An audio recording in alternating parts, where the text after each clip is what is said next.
Fine crafted traditional collections. Siren 3 by Chungat Jewelry.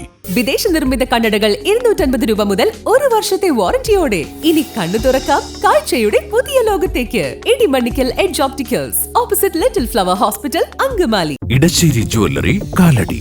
ഏറ്റവും കുറഞ്ഞ പണിക്കൂലിയിൽ ലൈറ്റ് വെയ്റ്റ് 916 സ്വർണ്ണാഭരണങ്ങൾ ലഭിക്കുന്ന കാലടിയിലെ ജനപ്രിയ ജ്വല്ലറി ഇടശ്ശേരി ജ്വല്ലറി, കാലടി. പള്ളിപ്പറമ്പിൽ നിയമം ലംഘിച്ച് പാറമടയുടെ പ്രവർത്തനം. പാറ കയറ്റി പോവുകയായിരുന്ന 3 ടോറസ് ലോറികൾ പോലീസ് പിടികൂടി. താബോർ തിരുകുടുംബം ദേവാലയത്തിന്റെ പിൻഭാഗത്താണ് പാറ ഖനനം നടക്കുന്നത്. താബോർ തിരുകുടുംബ ദേവാലയത്തിന് വർഷങ്ങൾക്ക് മുൻപ് സ്വകാര്യ വ്യക്തി ദാനമായി നൽകിയതാണ് ഭൂമി. ഇതിൽ കുറെ ഭാഗം പുറമ്പോക്കാണെന്നും പറയപ്പെടുന്നു. പാറക്കല്ലുകൾ നിറഞ്ഞ ഭൂമിയിൽ ഏകദേശം 3-4 വർഷം മുൻപ് ഖനനം ആരംഭിച്ചു. മൈനിങ് ആൻഡ് ജിയോളജി വകുപ്പിന്റെ അനുമതിയോ മതിയായ മറ്റു രേഖകളോ ഇല്ലാതെയായിരുന്നു പാറ ഖനനം. ഖനനം ചെയ്ത പാറ ടോറസ് ലോറികളിൽ കയറ്റിയാണ് മറ്റിടങ്ങളിലേക്ക് കൊണ്ടുപോയിരുന്നത്. ഇതിനായുള്ള പെർമിറ്റും എടുത്തിരുന്നില്ല. രാത്രിയുടെ മറവിൽ ദിനം പ്രതി 8-10 ലോഡ് പാറ വരെ ഇവിടെ നിന്ന് കടത്തിയിരുന്നതായാണ് പറയപ്പെടുന്നത്. ഇത്തരത്തിൽ പാറ കടത്തുകയായിരുന്ന 3 ടോറസ് ലോറികളാണ് കഴിഞ്ഞ ദിവസം അങ്കമാലി പോലീസ് കസ്റ്റഡിയിലെടുത്തത്. ഈ കഴിഞ്ഞ ദിവസം അങ്കമാലി പോലീസ് സ്റ്റേഷനിൽ ഇവിടുന്ന് പാറ കയറ്റിപ്പോയ 3 ലോറി പിടിക്കപ്പെടുകയും അതിനെ തുടർന്ന് അങ്കമാലിയിലെ പത്രക്കാർ ഇത് അന്വേഷിക്കുകയും ഒരു പൊതുപ്രവർത്തകൻ എന്ന നിലയിൽ ഞാനിതറിയുകയും ഞാൻ അന്വേഷിക്കുകയും ചെയ്തപ്പോൾ പള്ളി അധികാരികളുടെയും പാരിഷ് കൗൺസിൽ വൈസ് പ്രസിഡൻറ്റിൻ്റെയും ഭാഗത്തു നിന്നുള്ള അറിവ് ഞങ്ങളിവിടെ ഒരു സാധു സംരക്ഷണ എന്ന് പറഞ്ഞു കഴിഞ്ഞാൽ ഒരു അനാഥശാല പണിയുന്നതിന് വേണ്ടിയിട്ടുള്ള ക്രമീകരണത്തിനാണെന്ന് പറയുന്നു. അപ്പോൾ സ്വാഭാവികമായും ഒരു അനാഥശാല പണിയണമെങ്കിൽ അത് പഞ്ചായത്തിൽ കടലാസ് കൊടുക്കണം, തഹസിൽദാരുടെ അടുത്ത് പോകണം, ഗവൺമെൻറ് ഫോർമാലിറ്റീസിലുള്ള പല അധികൃതരിൽ നിന്നും അധികാരപത്രങ്ങൾ വാങ്ങേണ്ടതുണ്ട്. ആ കാര്യത്തിനെ പറ്റി ചോദിച്ചപ്പോൾ ഇവിടുത്തെ സെക്രട്ടറി എന്നോട് വളരെ മോശമായിട്ട് സംസാരിക്കുകയും മോശമായി പെരുമാറുകയും ചെയ്യുകയുണ്ടായി. മാത്രമല്ല ഈ പാറ പൊട്ടിക്കുന്നതിന് ടെൻഡർ എടുത്തിരിക്കുന്ന ആ അദ്ദേഹത്തിൻ്റെ അടുത്തും ഞാൻ ഫോണിൽ സംസാരിക്കുകയുണ്ടായി. അദ്ദേഹം പറഞ്ഞത്, നിനക്ക് ചെയ്യാൻ പറ്റുന്നത് നീ ചെയ്തോ, എല്ലാ ഏർപ്പാടുകളും ചെയ്തിട്ട് തന്നെയാണ് ഇത് പൊട്ടിക്കുന്നത്, ഞങ്ങൾക്ക് ലൈസൻസും ഇല്ല, ഒന്നുമില്ല, ഞങ്ങളുടെ സൗകര്യം പോലെ ചെയ്യും എന്നാണ് അദ്ദേഹം എന്നോട് പ്രതികരിച്ചത്. പള്ളിക്ക് സമീപം പ്രവർത്തിച്ചിരുന്ന പാറമടയ്ക്കെതിരെ സമരം ചെയ്ത് മട പൂട്ടിച്ചവർ തന്നെയാണ് ഇപ്പോൾ പള്ളിപ്പറമ്പിൽ പാറമട നടത്തുന്നതെന്നും യാതൊരു രേഖകളുമില്ലാതെ നടത്തുന്ന ഖനനത്തിന് പിന്നിൽ ഗുണ്ടായിസവും ഭീഷണിയും കൈക്കൂലിയുമാണെന്നും NDA ഘടകകക്ഷിയായ നാഷണൽ പ്രോഗ്രസീവ് പാർട്ടി സംസ്ഥാന general secretary office charge PJ Babu പറഞ്ഞു. സുഹൃത്തുക്കളെ, ഞാനിപ്പോൾ നിൽക്കുന്നത് മൂക്കന്നൂർ പഞ്ചായത്തിലെ താബോർ തിരുകുടുംബ ദേവാലയത്തിൻ്റെ പുറകുവശത്തുള്ള കുന്നിൻ പുറത്താണ്.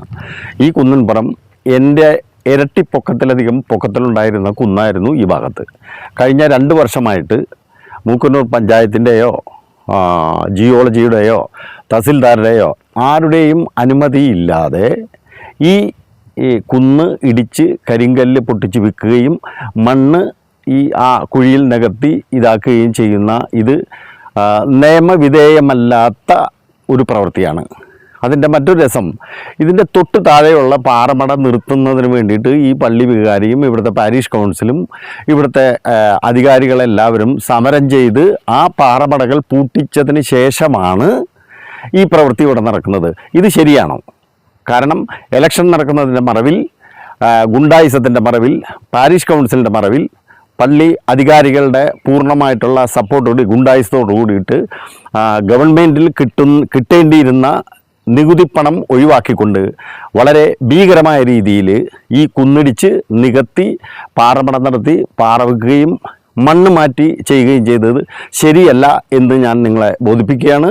നിങ്ങൾക്ക് നിങ്ങളുടേതായിട്ടുള്ള രീതിയിൽ പ്രതികരിക്കാം. പാറ നീക്കി ഭൂമി നിരപ്പാക്കി സാധുജനക്ഷേമ കേന്ദ്രം നിർമ്മിക്കുകയാണ് ലക്ഷ്യമെന്നാണ് പള്ളി ഭാരവാഹികൾ പറഞ്ഞിരുന്നത്. എന്നാൽ വിശ്വാസികളോ നാട്ടുകാരോ ഈ വാദം മുഖവിലക്കെടുക്കുന്നില്ല. റോഡരികിൽ തന്നെ പള്ളിക്ക് സ്വന്തമായി ഏറെ ഭാഗം ഒഴിഞ്ഞുകിടക്കുന്ന സ്കൂൾ കെട്ടിടമുള്ളപ്പോൾ പള്ളിക്കു പിന്നിൽ എന്തിന് പുതിയ കെട്ടിടം പണിയണം എന്നാണ് നാട്ടുകാർ ചോദിക്കുന്നത്.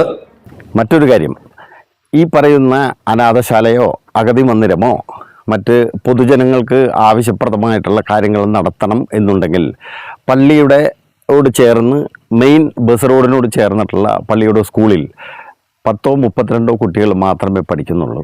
6,000 തൊട്ട് 10,000 സ്ക്വയർ ഫീറ്റ് വരെയുള്ള ബിൽഡപ്പ് ഏരിയ അവിടെ കാലിയായി കിടക്കുകയാണ്. അവിടെ ചെയ്യുന്നതല്ലേ നല്ലത്. ഇതിൻ്റെ ഉദ്ദേശശുദ്ധി മറ്റൊന്നാണ്. ഇത് നേരായ മാർഗത്തിലല്ല. പള്ളി പാരീഷ് കമ്മിറ്റിക്കും ഇടവക വികാരിയുടെയും അറിവോടുകൂടി തന്നെ ഈ പാറമട പൊട്ടിച്ച് ഇവിടുന്ന് പാറ മാറ്റുകയും മണ്ണ് മാറ്റുകയും ചെയ്യുന്ന സാമ്പത്തികം എവിടെ പോകുന്നു, അല്ലെങ്കിൽ സാമ്പത്തികം ഉണ്ടാക്കുക, ഇത് മാത്രമാണ് ഇതിൻ്റെ ഗൂഢലക്ഷ്യം എന്ന് ഞാൻ മനസ്സിലാക്കുന്നു. അനാഥശാലയോ അഗതി മന്ദിരമോ മറ്റോ പണിയണമെങ്കിൽ അതിനുള്ള പ്ലാനും നിർമ്മാണ അനുമതിയുമെല്ലാം നേടിയ ശേഷമാകണം പാറ നീക്കം ചെയ്യൽ. എന്നാൽ ഇതൊന്നും ഉണ്ടായിട്ടില്ല. ഇതേപ്പറ്റി അന്വേഷിക്കുമ്പോൾ ഭീഷണിയുടെ സ്വരത്തിലാണ് പള്ളിക്കമ്മിറ്റി ഭാരവാഹികളും കരാറുകാരും സംസാരിക്കുന്നതെന്നും PJ ബാബു പറഞ്ഞു. സാധുജനക്ഷേമ കേന്ദ്ര നിർമ്മാണമല്ല, പാറകടത്തൽ തന്നെയാണ് പള്ളിക്കമ്മിറ്റിക്കാരിൽ ചിലരുടെ ഉദ്ദേശമെന്നും ആക്ഷേപമുണ്ട്. ഗ്രാമപഞ്ചായത്തിന്റെയോ ബന്ധപ്പെട്ട വകുപ്പ് ഉദ്യോഗസ്ഥരുടെയോ ഒത്താശയോ അനുമതിയോ ഇല്ലാതെ ഇത്രയും കാലം എങ്ങനെ അനധികൃത പാറഖനനവും കടത്തലും നടന്നു എന്ന സംശയത്തിനും അടിസ്ഥാനമുണ്ട്. എല്ലാത്തരം അഴുക്കിനെയും തുടച്ചുമാറ്റി സുഗന്ധം പരത്താൻ ഇനി എന്നെന്നും ഓർമ്മ പെർഫ്യൂംഡ് ക്ലീനിംഗ് ലിക്വിഡ്. വീടെന്നും സ്വർഗമാക്കാൻ ഓർമ്മ പ്രോഡക്ട്സ്. ഇതെല്ലാം എന്റെ കല്യാണത്തിന് വാങ്ങിയതാ.